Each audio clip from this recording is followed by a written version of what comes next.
What makes a special operations warrior special? Complete and utter mastery of the basics. Hey everybody, this is Michael with Asymmetrical Preparedness. We're going to talk about the basics of prepping today. How to get into it, how to start, some numbers, throw around some numbers, some periods of time, a lot of different things to think about when you're getting into prepping, or you're new to prepping, or you've been doing it for a little while but you need a refresher course, anything like that. Also maybe some talking points for people that you would like to get into preparedness. I'm also going to be having a quiz time with Little Bit AP and see what her answers are. And I'll ask her right now. This is not pre-staged. I'm going to ask her. Don't take another lick of peanut butter, okay? She's having peanut butter on a spoon. She loves peanut butter.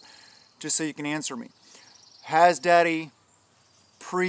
I asked you any questions or told you anything to get you ready for this video?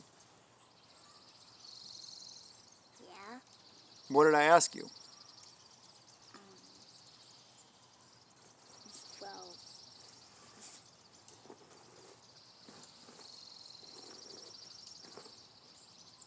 Okay.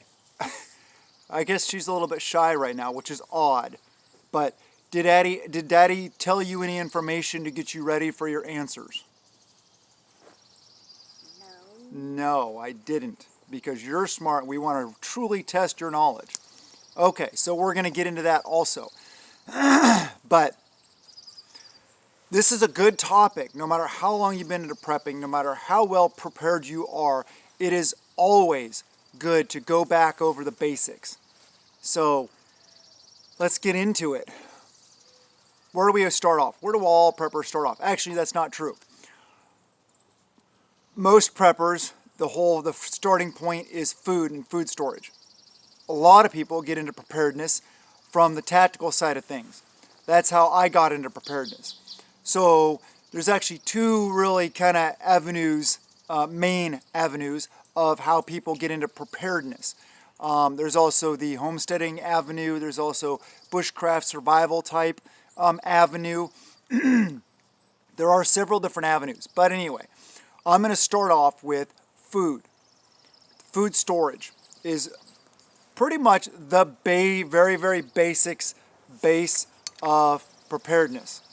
You hear people talk about stacking it to the rafters. You hear people saying, get as much food as you possibly can. Yes, baby? In our shed, we got stacked to the rafters. We have food stacked to the rafters in several locations, yes. So, how much food should you have? A lot. A lot. Good job. How long do you want to live? Put it that way. A long time. A long time. Same here. But it's not all just about food storage, right? You guys should know this. It's about this stuff and your ability to replenish your food storage and or at least minimize how much you're pulling out of your food storage to use by growing your own food, raising your own animals, stuff like that. Now, we're all at different places in our journey, our preparedness journey. We're all on our own journey. So, you may not have a lot of gardening. You may not have animals. Okay, please don't do that. Okay. Thank you. But we can all improve, that's for sure. So, basics of food storage.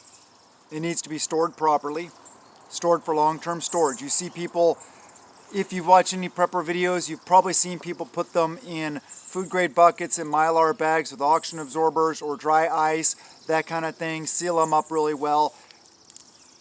Put them away for food storage. That is definitely a good way to do it. You can also get the black totes with yellow lids like I do. We planted them.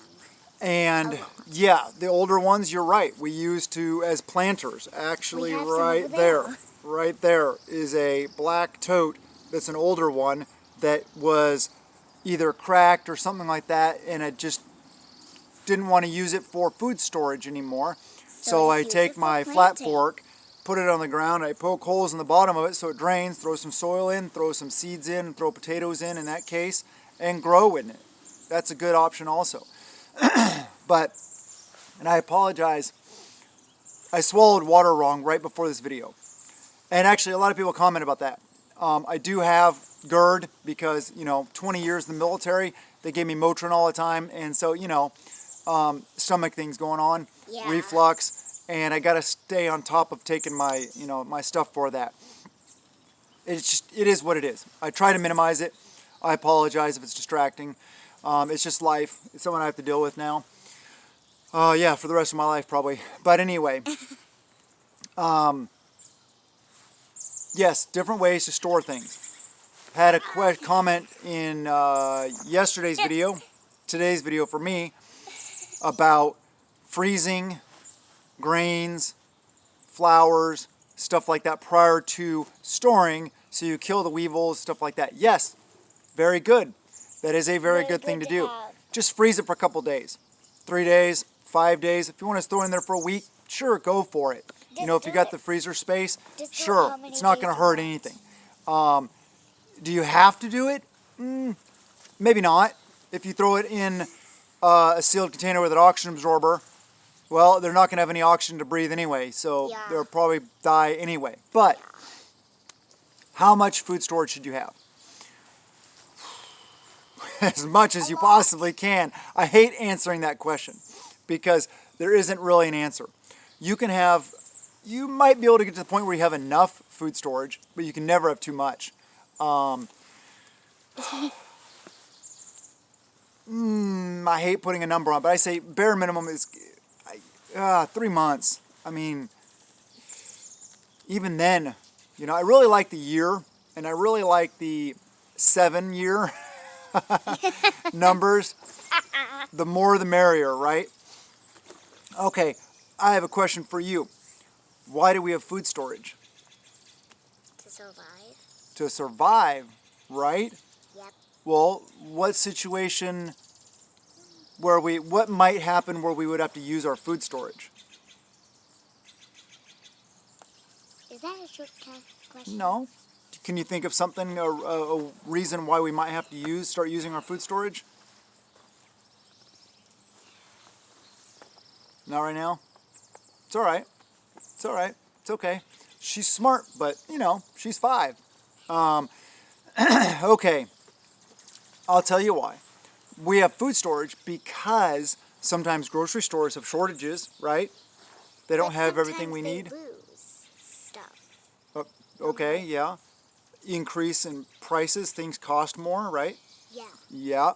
What happens if, say, something big happens and maybe the road is out and we just can't get to the store? Right? Then we want to have food on hand. Well, you have what you have. You have what you have, yep. If something goes down, you got what you got. You may be in a situation where you can't replenish it. So this is very important. I'm throwing peanut shells at you. Yes, you are throwing peanut shells at me, but the squirrels left. Yes, I feed my squirrels peanuts. I know I shouldn't, but the kids love them. Kids love watching. No, don't do it while I'm in video, though, please. Okay. The kids love watching the squirrels. My wife and I do too.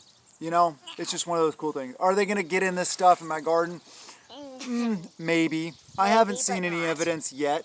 They don't really bug it. They run through the beds and stuff like that, but they don't really bug it. I have, however, had weird plants that I couldn't identify growing up. Last season prior. They were peanuts. They were peanut plants because they were... Squirrels are preppers also, right? They are. Know that squirrels grow here. Yeah, exactly. Squirrel food. Squirrels are preppers too. They're setting aside food storage. They were burying their peanuts, and so they grew into peanut plants. I let a couple of them go, and they didn't really produce anything. It's probably not the right environment here. I have no idea where, how, or anything about growing peanuts. So, anyway, Nobody knows. Water storage is another big topic. How much water should you have? A lot. You hear a lot. A gallon per person per day. You have enough, but That's you never only for drinking. Only for drinking. What about washing your hands? What about brushing your teeth? What about laundry? What about watering your garden? It's going to take a lot more than a gallon a day, you see, right? And if you're working hard, you're out sweating, it's hot outside, you may drink more than a gallon. You may need to drink more than a gallon. Also, what about cooking up all those beans and rice you have stored? You'll need it. You'll need a lot more than a gallon a day Yes. per person. You probably need like 8 boxes of rice. Oh yeah. I like the number more along the lines of 5 gallons per person per day, if not 10 gallons per person per day. But I don't really look at water as I have this many days, because water, I mean, no matter how much, you can't store enough water for 7 years for You 4 don't have people. enough. It's not like food storage. So, I mean, actually, you can, and we've actually thought about getting one of those big, humongous, like 3,000, 5,000, 6,000 gallon stock tanks. And I thought about maybe burying it. I thought about putting it like hidden behind my house up on a stand so I'd have water pressure also. And then building some kind of like just a framed in structure around it so nobody would know what it was. It would just look like a shed because OPSEC is important. Not that many people drive by here or anything like that, but just, you know, just because. I store water in everything. Yeah. Actually, let me pause it and I'll show you an example of that. Here are some examples of storing water in everything. Bottles of water that I got from a tribe member that he bought at a store that he's moving, so he gave me all of these. Yep. And then you see behind him the barrels. Those barrels of water also. There's actually another one back in there. So there's 3 50-gallon barrels right there. So it's 150 gallons of water right there, plus So all these. And That then, water is a good thing to have. what's that? That water is a good thing to have. That water is a good thing to have. There's also these Yep. that are getting ready to be stored in that shed. They just haven't made it in yet. Yep. As you can see, store in everything. I mean, this is empty soap bottles, empty Fairlife chocolate milk bottles, empty juice bottles, empty tea jugs, empty milk jugs, empty vinegar bottles, empty laundry detergent. And I don't rinse these out, the laundry detergent, because I just fill them up. Because the excess laundry detergent in there, I know that these laundry detergent ones are ones that's the water I would use to wash my clothes or to wash whatever I needed to wash in an Shtf scenario, because the residue soap just will help clean whatever I'm cleaning. These, and yes, we have cat litter things. Yes, and yes, that's, we wash them out. That's what I was just going to say. Those bigger ones are cat litter. And yes, we jugs. have to wash them out. Yes, we rinse them out. We make sure they're empty. We rinse them out. But then there's also a difference between potable and non-potable. That's not drinking water. Neither is this. Neither is the vinegar. Neither is anything that had milk in it. But like this soda bottle, that is sanitized and filled with potable drinking water. What, baby? What soda bottle? This is a soda bottle. Oh. And then that one, juice bottle. That is drinking water. Yep. Juice bottle, drinking water, drinking water, drinking water. Most of these are not drinking water. Those back there are drinking water, juices. All the other ones are just potable water. Except for the laundry ones, I can use these for anything. I can use them for watering the garden. We can use them for showering. We can use them for washing our clothes. No, not for drinking though. Anything but drinking. So store water in everything you possibly can. I know it takes up room, and that is something to think about. There are those cool things that the bladders that you put in your bathtub, and then you fill right from the faucet in your bathtub, and it holds like, I think they're like 50 gallons. I forget. That is a good thing to have. I currently actually don't have any of those. I should though. So there's another way to do it. While I'm walking back by the pile of wood, basics of preparedness, right? Your ability to cook and produce heat without power. Say the grid goes down. Bam, right there, firewood. Say the lights go out. Cooking, heating, all the stuff, right? basics of preparedness. So now that you saw the water and the Wood. firewood, yep. What was it you were saying at the end there about firewood? You never have enough wood. You can never have too much firewood. No. You can never have too much firewood, yep. There's a lot to preparedness. One thing I want to mention is to not get overwhelmed. I say all the time on this channel, we prep out of peace of mind, not out of fear. I don't prepare because I'm scared of anything. I am unafraid. We are not afraid. Just like you saw a video about the unafraid shirt. Yes, the Unafraid shirt by TJ, a Bear Independent. One of my favorite shirts. I wish I would have come up with that idea first. Yep. Anyway, that's great. Spread the love. Love those shirts. Also, there's two. One for you and Yeah, one I have for him. one, and brother Asymmetrical Preparedness has one. All right. So, what are some fun things, or what is good about growing your own food? That you don't have to buy food? You don't have to buy it. Can you think of anything else? Not really. Does it taste good? Yeah. Yeah. It's way better than food from the store, isn't it? No, don't do that, baby. Just put it down. Way better than the store from the food from the store, right? Yeah. Yeah. And what You else? got wrong Is the it first fun? time. Yeah. It is fun. It's fun picking all That's of another it. aspect of prepping. Although a lot of people like to differentiate that into homesteading versus prepping. I think that they're like this. I think that preppers should always be making the move towards more homesteady type things. Growing your own food, raising your own animals, stuff like that. Well, I also think that probably most people that are homesteading are also preppers a little bit because they probably have extra.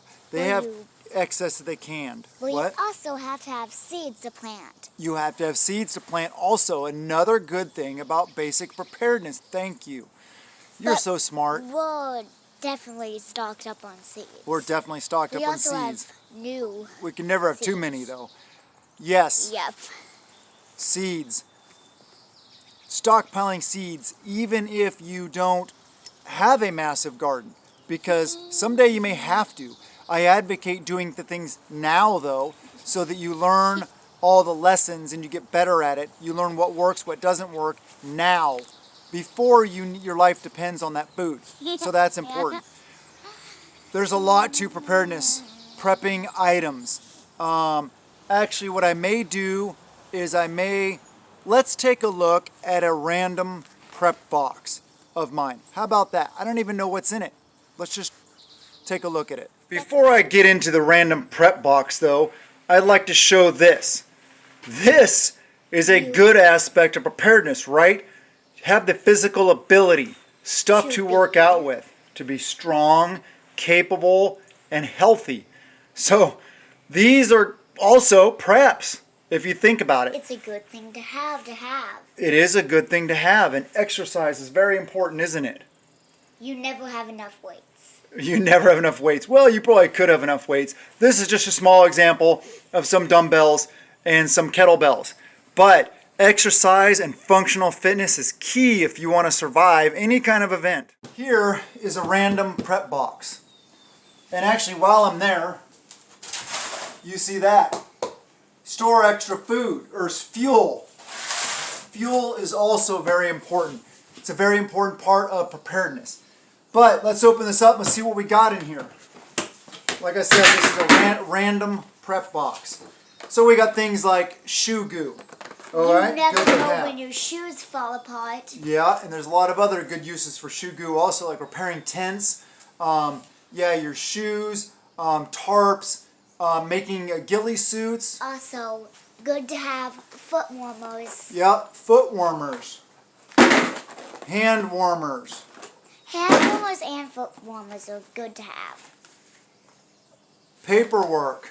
Yep. I'll tell you, here's one good thing. Communications SOI. That's important. Here's good information. This is a guide I got a while back talking about solar power. Can I look at it, Dad? And how to make your own solar panels and stuff like that. So it's in the random prep box. A mouse pad. Why would a mouse pad be in here? Well, I'll tell you what. You can cut these to the right size, sew them on the inside of your pants so you get a built-in knee pads. That's one good use of mouse pads. Here you can play with it while I'm doing this. Pellets for Good small to game have. hunting. Yep. More pellets for small game hunting. Soap from a hotel, you know. More hand warmers. And I'm not going to go through everything in this box. I just want to show you an example. Some zip ties. These are the big ones you can put together and use as flexi cuffs to restrain somebody, or just use them to tie down things. This is good. This is twine. Good to have. What's this? Oh, more pellets. Always good to have. You never have enough pallets, but you can. What? You never have enough pallets, but you can. Yep. Okay, this little sewing kit thing. There's pink in the sewing kit. Firework safety cord. Imagine the uses for that. A camp stove setup. You know, one of the ones with the little, all the stuff inside. A pair of wool gloves inside there. Wait, what's inside there? Yeah, some propane. Always We good to got have propane. dude wipes. Oh, these are one of those little trioxylene stoves that, you know, fold up and you've got the little fuel tabs inside. That's something good to have. Yep. Fishing line. That has a lot of different uses. Some more of those fuel tabs. Very useful. 2-part epoxy. Instant mix. That's good to have. What's this? A bag of dryer lint. We can use that for campfires. That has a lot of uses. Don't advocate these, really. The Life Straws. I like the Mini Sawyers way better. But we'll I have them on hand. Remember, don't interrupt. Wait, raise your hand, please. Okay, you have a lot of good information. I want your input, but raise your hand first, please. Okay. Life Straws, you know, we still have some, even though I don't really advocate them or care for them much. Rem oil. Lots of uses for that, Yep. right? What's this? I knew you were going to Camp cup. Good to have camp cup. Jute twine, different colors. There's some more here. We'll put that out in the garden box. We'll use that to tie up peas and stuff like that this year. We got tube lube. What's tube lube? Tubo lube. It's high-speed graphite. It was left over from the Boy Scouts for Pinewood Derby, but you never know when you need some graphite to lube stuff. You see a thing of rope here, just, you know, cheapo rope. No big deal. Here's some leather, like leather string. Look at it. Here, you can look at that. A headlamp. Good thing to have, headlamp. Here's some more jute. Yep, jute cord. There's another Life Straw. A lot of Life Straws ended up in here probably because I don't use them really that much. Some more sewing kit stuff. What's in this box here? Oh, okay, we got a space or blanket. Yeah, space all-weather blanket. These are nice because they're foil lined. For using, I'm gonna do a Patreon video about that probably. This is hard but to get what else we got in here? We got matches. We have more fishing line. Pink. Galvanized wire. Pink. Yes, that's good to have. More matches. You More never wire. have enough matches. Another little sewing kit. A cheapo M-Tac knife. Don't buy these. They are cheap junk. They're not full tang. They have a little post runs through here. Yes, they are sharp when they're new. Why did you buy it then? I bought it back when I just wanted a super cheapo knife. I forget what it was for, but I mean, they'll work. They'll do the things, but this is really cheap. You can get a better quality knife for around the same price. Give it to give it to him if you don't Give like it to Bo. Yeah. SPF 50 sunblock. You can see there's a lot of different things that go in or involved with preparedness. This is hard to get unwinded. Air pump for bike tires and stuff. Just a sec, baby. We got emergency ponchos. I mean, there's so much stuff in here. There is highlighters. Just because you never know. There's some batteries in here. Some batteries in there. Dad? We have a whole thing of batteries. Here's some more zip ties. Dad? What, baby? Hey, look at that air pump type thing. Okay, so let's go on to something else. Did I remember to mention batteries? Batteries. Batteries are a very important part. Batteries. Okay, shh. Batteries are a very important part of preparedness because there's a lot of different things that use batteries, right? So you got to keep batteries on hand if you plan on those things to continue operating. Did I mention seeds? Yeah, there's a lot of seeds stored in those drawers right there. Not even close to my entire stockpile of seeds. Yeah. But I keep them in Ziploc bags. I keep them in this fridge here. And that is part of our seed storage. Very, very important because we have to be able to grow our own stuff. More talk about food storage. Food storage needs to be done in a variety of methods.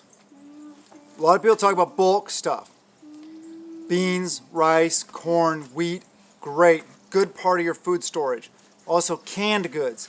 Really good because you can just open up the can, eat them right out of the can. No preparation needed. That is a good aspect of your food storage. What is another aspect? People like bucketed items, right? Yep. Freeze-dried meals. So I want to show you guys this.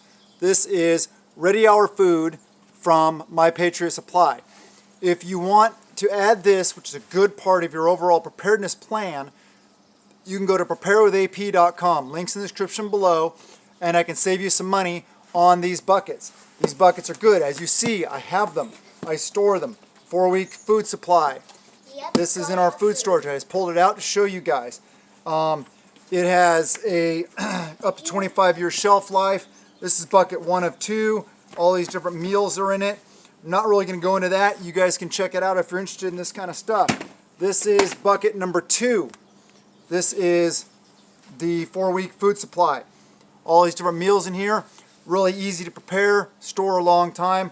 They taste good. What, baby? You never have enough food on hand. Yes, you can never have enough food on hand. This is a good option. And like I said, they taste good. They are what they are. The caloric value of them is decent. Good for your money. It's just a good source. So check it out. My Patriot Supply, Ready Hour food buckets through preparewithap.com. I can save you some money. And yes, it is an affiliate thing. I get a little bit of money, but we stockpile them. We use them. I stand by it. It's a good thing. Showing you a bunch of stuff so far. You can see how this can really get out of hand for all the things you got to think about, all the things you got to prepare. That's why I always say just take it easy, prep a little bit at a time. Prep a little every day, whether it's exercise, doing some push-ups, sit-ups, walking, rucking, throwing your pack on and walking, whatever it may be. Starting seeds in your house. It may be buying something like the Ready Hour food I just showed you. Yep. It may be setting up a rainwater collection system. Just a little bit at a time. There is a lot to preparedness. Don't get overwhelmed. Don't get prepper burnout. You will need it. The way this world is going right now, and I'm not going to go off in some rant about what's going on in the world, because I'll tell you what, we do this out of peace of mind, not out of fear. And like I said before, we are unafraid. Don't really, I care what's going on in the world, but I just continue doing my thing. Has it changed how I prep? Yeah, of course, a little bit here and there, but the basics of prepping is simple. One thing we haven't mentioned yet is medical. Medical is vital. Medical is very important. Come here, baby. Come a little bit closer. Why are medical supplies important?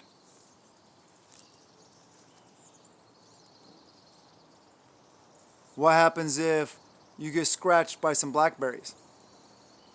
You'll need some? You need a Band-Aid, right? Yeah. What do we have hanging on our fire extinguisher by the door? Look over here so they can hear you. Do you remember what we have hanging on the fire extinguisher by the door?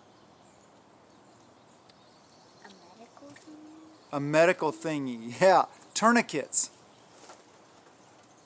That's a good way to keep tourniquets available. I live rural, so by the time I call 911 and an ambulance gets here, it may be 20 minutes to a half hour. So, 5-year-old isn't trained yet, of course, on how to use a tourniquet. Have your own medical supplies. Yes, we know that we might not always be able to rely on the medical system, what's in place. However, my 14-year-old boy knows how to apply tourniquets. My wife does. I do. Because I explained to them, okay, say I'm out shopping, or I'm out training, or I'm out somewhere. I'm not on property. And mom's in the kitchen, she drops a knife, it severs an artery or something, she's bleeding really bad, and then she slips on her blood, hits her head, knocks herself unconscious. You're here by yourself. Call 911 first, of course, but then tourniquets. Tourniquet and the location of the medical kit and basic medical treatment. Fire extinguisher by every door. CAT tourniquet, combat application tourniquet, draped around, ready for use on the fire extinguisher, as well as a SWAT T tourniquet, because a SWAT T tourniquet is basically a big rubber band. Because little one here, her arms are too small. You could use a cat on her legs. What, baby? Also, we have a whole yellow bag of medical stuff. True, we have a whole medical bag. Where is it? On the railings. You know exactly where it is. Yep. It's on the landing in between our ground floor and our upper floor. So it's accessible, readily accessible, quick from either direction. And yes, we have a 2-story house. Yes. So it's important that everybody knows the location of the medical supplies also. But anyway, the SWAT T tourniquet, because the way combat application tourniquets are made, that hard plastic piece it's too wide for her arm. So the rubber band type, like the SWAT Ts, are good for little ones. So it's good to have variety. IFAKs, individual first aid kits, are very important to have, but that's only part of the equation. You got to do aftercare, wound care. It takes a lot of gauze, a lot of medical supplies to keep the wound clean. 91% alcohol or better, betadine or the non-shellfish version of things like that to keep the wounds clean. Antiseptics and natural antiseptics also. Things like growing your own aloe vera for medical uses. There's a lot of stuff out there that you can't say because big farm won't let you say that it cures or does anything, but we all know that natural remedies and herbal stuff helps, definitely helps. But having a robust medical kit, supplies, and training, a lot of this stuff, basic preparedness, comes down to your ability to do stuff, your skill sets, your training. Have you had a CPR class? Have you had a basic first aid class? Yes. Mention the Easter lilies. Oh, she wanted me to mention really quick the Easter lilies. You can see them right there. Yeah, just growing out in the woods. Yep. Pretty, aren't they? We didn't even plant them. Nope, we didn't even plant them. They grow up every year. Yep. Yes, so medical skills, gardening skills, animal husbandry skills, canning skills, sewing skills, foraging, hunting, fishing. There's a lot to it, right? Yes, that's why I say take a little bite at a time. That's why this video is going to be longer, because of that. And while I'm thinking about it, if you guys like the content, please subscribe, hit the like button, do the comment things. A lot of good comments in the comment section. Love it. Ring the notification bell for all. And of course, if you're not seeing my content show up on your feed because of the things that they do, all you got to do is go to my site, go to the page, click the video tab. All the videos are still there. I know I mentioned Patreon before, but we got a Patreon, links in the description below. We do a lot of stuff there, a lot of good stuff, exclusive content, hundreds of posts, and it's $1 a month. And I have free speech there. I don't have to mince my words as much as I do here on this platform. Although I try to just be true to myself all the time anyway. Like you see, no editing, just kind of do the stuff. Actually, let me put a caveat on that. The only editing I have is this thing where I can hit stop. I can make a bunch of different video clips, and it's just a little thing that puts them together, and I can do the transitions where it goes and opens up to the next thing. That's all it does. That's all the editing I do. But anyway, there's a lot to preparedness. Medical, food, water, the ability to replenish it, as well as a lot of other things. Oh, did I forgot to mention the other way? One of the other main ways people get into preparedness. Tactical. Yes, one of my favorite areas. Tactical stuff, security and defense. That's my forte. That's what I excel at. That's what most of my experience in the military was. So, mostly we talk about that stuff on Patreon though. As well as after action reports and lessons learned from our bi-weekly training. Bi-weekly tactical training. We have other trainings also we do with the tribe, but that's our bi-weekly tactical training. While I mentioned it, that is one of the most important things about prepping, is tribe. Have a group. You can't do it by yourself. I won't be able to do all the gardening, do everything I need to do, as well as set proper security. 24 hours a day security. I can't. I can't even just set security by myself. Even me and my 14-year-old boy, could we set an effective security? No, we couldn't. Because it would be a single point security. It'd be one post, maybe out over there, but not seeing what's coming from over there. And taking turns, maybe every 6 hours or something like that, that would just suck. That's not realistic. So you need people. I look at basically minimum 4-point security, because you need a person covering at least every 90 degrees. More would be better, and that's just security. Not to mention all the other things you need to get done. That's why tribe and gathering together. Gathering your tribe is important in an event. But what else about that? You need a location, right? That's a bug out location, or it may be somebody's property that you use as a bug in location.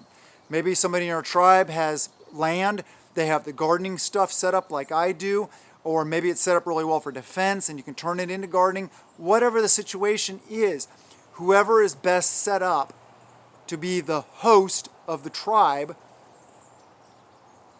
members could gather, which leads into other things like comm plan. How do you get a hold of each other when Shtf happens? Maybe an EMP happens and you don't have your radios or whatever, or maybe you don't have your cell phone. Maybe you have your ham radios in Faraday cages or CBs, whatever your communication method is. Also, do you have rally points? Where do you meet up? Do you have SOPs in place, standard operating procedures? Like I said, there's a lot to this. That's why basic preparedness isn't just basic. The basic aspects, food, water, medical, working on your skills as much as you can, and just moving forward. That is a good basic level. So if you have 3 months of food, if you have a couple weeks, maybe a month of water, if you have a medical kit bag that is more than just a boo-boo kit, more than just Band-Aids, you are headed in the right direction. And don't let your advanced years, your physical ability or lack thereof, medical issues, anything like that, your current skill sets, don't let that keep you down. You can do this. You can be better prepared. Heck, just the fact that you have preparedness on your mindset, that you're on this channel or any other prepper channel, looking at the stuff, learning about this stuff, trying to do your best, you're better off than probably at least 60, 70, maybe even 80% of Americans and other people in the world. So remember that. And in a big event, tribes will form, even if you don't have one now. It's better to have one now because then it's easier to pick and choose who you're surrounding yourself with, who you're trusting, stuff like that. But tribes will form, communities will form, and if it's some kind of big collapse type situation or invasion or whatever it may be, yes, tribes will form. But I just thought of another aspect of it, and now it just escaped my brain. Any skills you can learn, though, are very important. Skills trump gear almost any day. On the tactical side of things, what do you need? You need somewhere to put magazines, whether it's your cargo pockets, whether it's a plate carrier, a chest rig, a war belt, whatever it may be. You need a primary defensive tool. You need a secondary defensive tool. And then having like a good quality knife. That's very important. You got to have a good quality knife just to be a prepper, right? Bushcraft, all that kind of stuff. You got to have a knife. Always have EDC knife on you. My ZT, zero tolerance. Yeah, good knife. But anyway. Wow, there's a lot to this. Another thing is, you may not be able to, obviously, you won't be able to gain all the skills you want or all the skills you need. So having paper copies, books about the skill sets that you want to learn about. What about map and compass? What about land navigation? Do you know how to do that? Vehicle repair manuals.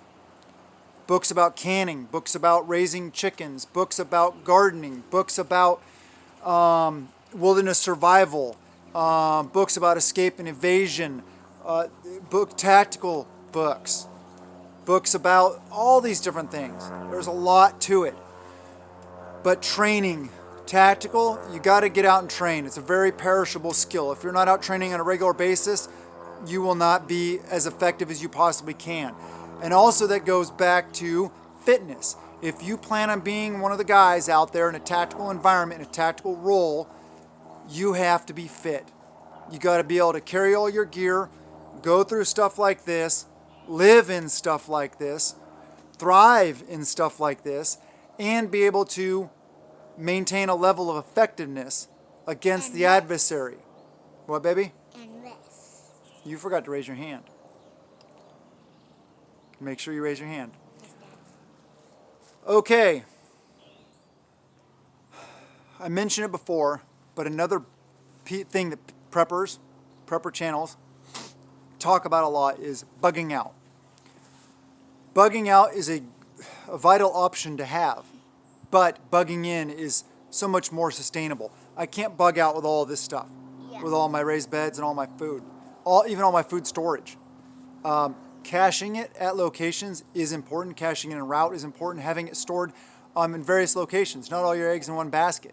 That is important. But what would you rather do, bug in or bug out? Would you rather stay here at home and do our things, or try to go out into the middle of the mountains or woods somewhere and try to survive? If there was something bad that's coming towards our home, bug out. Did you hear that? If there's something bad coming towards our home, then bug out. I got to give you a high five for that one. Good job. Wow. That's a 5-year-old. Yep. Train your kids. Teach your kids. That is a good answer. That's better than some adults would give you. Bugging in is the best. But having the option to bug out is vital, because it may not be the best thing to stay put. You may be forced out. You may have to get out. So then you get into bug out vehicles. You get into routes. You get into locations. Yes, again, there is a lot to this. I could go on and on and on talking about this for hours, about all there is to preparedness. But I also don't want to overwhelm you. If you start off on the basics, buy a little extra food when you go to the store. Buy a couple extra cans of food. Buy a bag of beans. Buy a bag of rice. Something like that. Little bits. Maybe buy a first aid kit. Maybe buy some more gauze. Yes, baby? remember, just regular beans, seeds. Right on. Just bags of regular beans are Just like you seeds. saw the video. Yep, we're doing a video about that right now. They're not coming up yet, but they'll be coming up pretty soon. Yeah, all these different little aspects. Go to the camping section of your store. Go to a sporting goods store. See what they have. Do you have tents? Do you have hammocks? Do you have tarps? Do you have sleeping bags? Do you have warm blankets? Do you have alternate ways to cook? Do you have tribe? Do you have the ability to produce your own calories? Anyway, I think that's a good start. I know this is probably a longer video anyway. I don't know. When I put all the clips together, I'll find out how long it is. But anyway, I encourage you guys all to prepare. Please prepare. I talk about assets versus liabilities. That's why I do this. I want to build more assets out there. I want you guys to be more prepared, because the more people out there that are prepared, the fewer people that will be coming for your food and my food, because they're starving and their kids are starving and they're forced to do things that they wouldn't normally do. Another thing, I got to mention it, vital aspect of preparedness: trusting in Him, loving Him, praying to Him, having that here. The mental game is important also. Mental, physical, spiritual. It's all tied together to be a complete, well-rounded prepper. Have a wonderful day. I love you guys, and blessings to you and yours.